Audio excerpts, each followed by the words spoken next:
Well, the shooting in Columbus is the latest incident, highlighting the dangers of policing nationwide. Just within the last 4 months, these first responders, from police officers to firefighters, were shot and killed in the line of duty in several different states.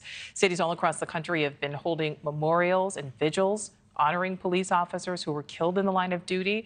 President Biden highlighting National Police Week, commending the fallen as heroes who can never be replaced. You risk your lives every day for the safety of the people you don't even know. That's why each and every one of you is a hero.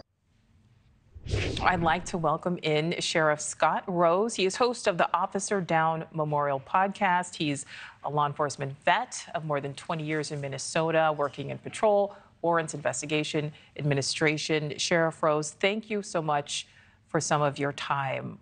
I would like to start with that video that Nick Smith just walked us through. What was your initial reaction to what happened there in Columbus, Ohio?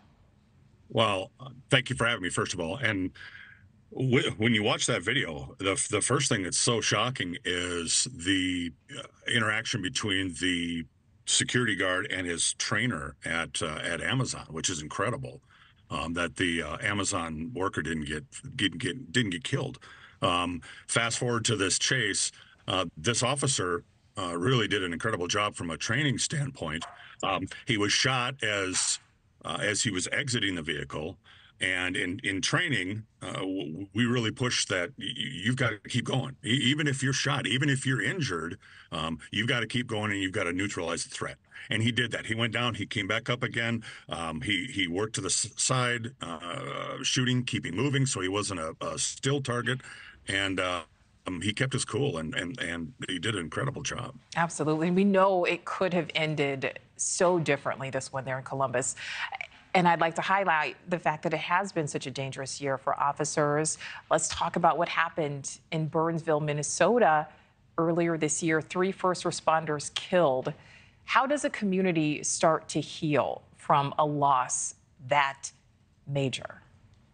You know, it's difficult for Minnesota, certainly difficult for Burnsville and that law enforcement family to have, to have not only the loss of one officer, but the loss of 2 officers and a paramedic from their fire department partners. And unprecedented in our state. I'm on the board with the Law Enforcement Memorial Association here in Minnesota, and we organize all the funerals for fallen officers in the state. And for us to, it's tough enough when you have a large agency that you're organizing a funeral for to honor that one fallen officer.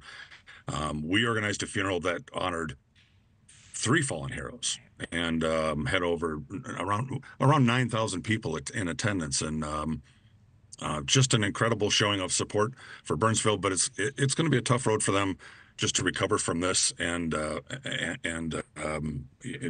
bless the family. They just need to support these survivor families as they work through their grief process.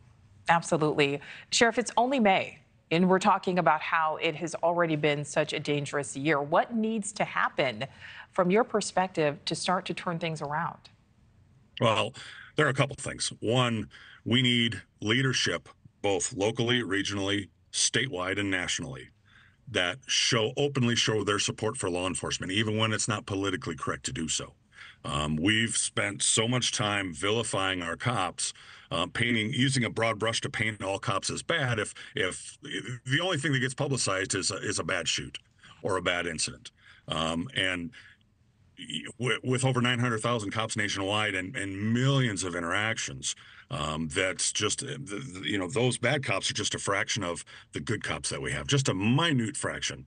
And so we need leadership at the top to be willing to say, hey, we support cops, not jump on the political bandwagon and make us a political football each election season when the loudest voters are saying either support them or not support them. Some of our political leaders, their silence during these political times, their silence for us is a no. If you're not going to speak up and support us, you're not supporting us. Thank you for watching. Go to newsnationnow.com to find News Nation on your television provider. And don't forget to click the red subscribe button below to get more of News Nation's fact-driven, unbiased coverage.